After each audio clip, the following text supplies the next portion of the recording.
अस्सलाम वालेकुम viewers, welcome back. जैसा कि आप जानते हैं कि हम gift shop and flower shop और अगर कोई $1 शॉप के हवाले से आप बिज़नेस कर रहे हैं तो उसको किस तरह से आपने पॉइंट ऑफ सेल सॉफ्टवेयर के अंदर मैनेज करना है।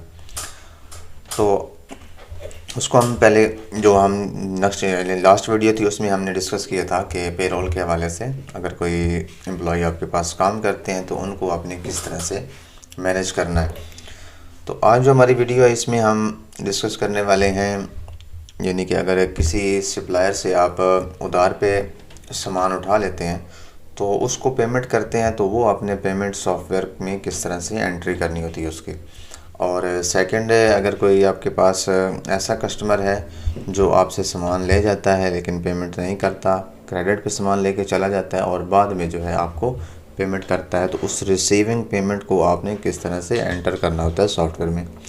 तो फर्स्ट ऑफ़ ऑल जो है वो देख लेते हैं कि हमने पेमेंट कैसे सेंड करनी है अपने सप्लायर को। तो ये पेमेंट सेंड के नाम से एक ऑप्शन है, इस पर भी आप क्लिक कर सकते हैं। ठीक है, इस पर क्लिक करेंगे तो ये फॉर्म ओपन हो जाएगा।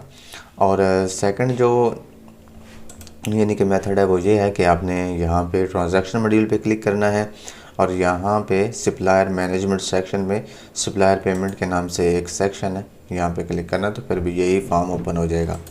यहाँ पे आपने जो आपका सप्लायर है जिसको पेमेंट सेंड की है उसको आपने यहाँ से यानी कि सिलेक्ट करना है। ये मेरे पास एक एहसान नाम से यानी कि सप्लायर है, इसको मैंने ओपन किया है और उसके बाद यहाँ पे मैं देखता हूँ तो इसकी 2000 जो है ना वो पेमेंट है।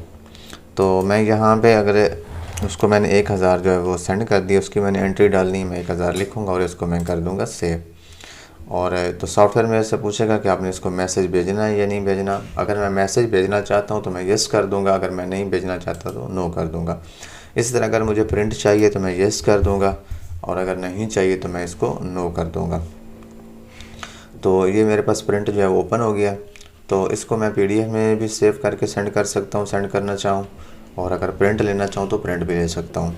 तो अगर इसके ऊपर मैं देखूँ तो यहाँ पे प्रीवियस ड्यू जो है वो 2000 था, पेड अमाउंट 1000 और रिमाइनिंग अमाउंट 1000 बाकी है।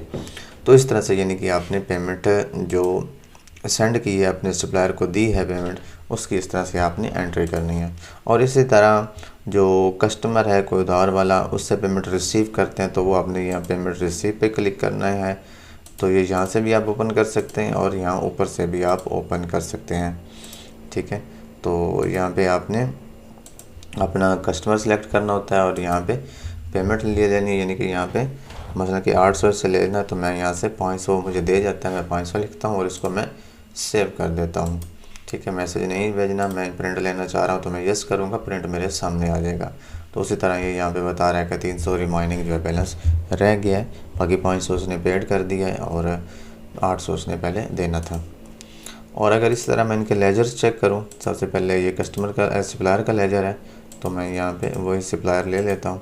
तो यहाँ पे उसकी सारी ट्रांजैक्शन जो है ना वो शो होती होंगी। ये देखें, अगर एंड पे मैं देखूँ क्लोजिंग बैलेंस 1000 आ रहा है। ठीक है, और अगर मैं लास्ट पेमेंट देखूँ जो मुझे रिसीव हुई तो वो भी 1000 है। तो 1000 जो है वो क्लोजिंग बैलेंस आ रहा है। इस तरह से यानी कि इसका लेजर भी मेंटेन होता रहता है। और इसी तरह अगर मैं कस्टमर का लेजर चेक करूँ तो उसमें भी यानी कि जो मैंने अभी ट्रांजैक्शन की है वो यहाँ पे शो हो रही होगी। अगर मैं यहाँ पे देखूँ तो वो मुझे बता रहा है कि क्लोजिंग बैलेंस जो है वो 300 है। तो यानी कि ये सारा लेजर इस तरह से मेंटेन होता रहता है, जिस तरह से आउट होती है पेमेंट या कोई इन होती है तो इसको ये ट्रांजैक्शन जो है वो शो करता रहता है। तो इसके साथ एक और चीज़ जो है वो प्रिंटिंग के हवाले से वो भी हम चेक कर लेते हैं कि वो किस तरह से यानी कि आप प्रिंटर सेट कर सकते हैं। तो ये प्रिंटर सेटिंग में आना है, आपने यहाँ पे प्रिंटर सेटिंग पे क्लिक करेंगे और यहाँ से सबसे पहले आपकी टिल आईडी आ रही होती है और उसके बाद आपने प्रिंटर का नेम देना होता है। जो भी प्रिंटर का ड्राइवर आपने इंस्टॉल किया होगा वो यहाँ पे सारे शो हो रहे होंगे। ठीक है, तो मैं यहाँ पे PDF सेलेक्ट कर लेता हूँ और उसके साथ यहाँ पे मुझे जो भी डिज़ाइन पसंद आता है वो मैं लगा सकता हूँ। 3 इंच का लगाना चाहूँ, A5 का लगाना चाहूँ, A4 का लगाना चाहूँ, जो यानी कि बिलिंग में यूज़ करता हूँ अपने हिसाब से मैं वो डिज़ाइन यहाँ से सिलेक्ट कर सकता हूँ। 3 इंच के भी काफ़ी सारे अवेलेबल हैं, A4 के अवेलेबल हैं, A5 के अवेलेबल हैं। ठीक है, तो ये मैंने एक यानी कि बिल लगाया तो यहाँ पे मैं इसको सेव पे क्लिक करूँगा तो ये नीचे बिल जो है वो सेव हो चुका है। इस तरह से यानी कि आप सेटिंग कर सकते हैं। और इस तरह पर लेबल प्रिंटिंग आ जाती है। तो यहाँ पे बार कोड लेबल प्रिंटिंग पे क्लिक करेंगे और यहाँ से सबसे पहले आपने ऐसा करना होता है कि अपनी जिस प्रोडक्ट की आपने प्रिंटिंग करनी है लेबल प्रिंटिंग, उस पर आपने यहाँ से चेक कर देना और उसके बाद आपने यहाँ से कोई भी डिज़ाइन ले लेना है। ठीक है, मैं यहाँ से एक डिज़ाइन ले लेता हूँ और उसके बाद मैं इसको प्रिंट कर लेता हूँ। तो ये मेरे सामने जो है इसका प्रिंट शो हो जाता है। इसको मैं यहाँ से प्रिंटर पे क्लिक करके प्रिंट ले लूँगा। और अगर कोई प्राइस टैग वगैरह देना चाहूँ तो वो मैं यहाँ से प्राइस टैग भी दे सकता हूँ। ठीक है, मसलन कि मैं प्राइस टैग लिखूँगा, चेक करूँगा और यहाँ पे देखें प्राइस टैग अलग से आ गया।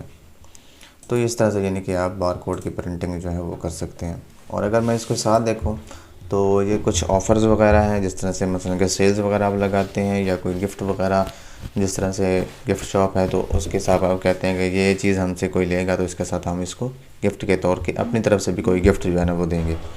या कोई सेल लगाई हुई है आपने, $1 शॉप वगैरह है आपकी, तो वहाँ पे भी कोई सेल वगैरह आप लगाते हैं तो वो यहाँ से आप अपनी यानी कि ऑफ़र्स वगैरह जो है अमाउंट पे देना चाह रहे हैं, डिस्काउंट पे देना चाह रहे हैं, ठीक है, परसेंटेज पे यानी कि देना चाह रहे हैं, या by one get bonus offer देना चाह रहे हैं। मसलन कोई ये चीज़ आपसे कोई चीज़ एक लेता है या इतने मिकदार में लेता है तो आप उसको साथ ये चीज़ उसको फ्री ऑफ कॉस्ट देंगे। सबसे पहले आपने मेन जो प्रोडक्ट होगी आपकी वो देनी होती है और कितने यानी कि आपसे मिनिमम वो बाय करे तो उस पर आप ये जो सेकंड वाली प्रोडक्ट यहाँ पे ऐड करेंगे वो आपको इतनी क्वांटिटी में उसको फ्री ऑफ कॉस्ट जाएगी। या उसमें कोई प्राइस साथ लगाना चाहें कम प्राइस तो वो भी आप लगा सकते हैं।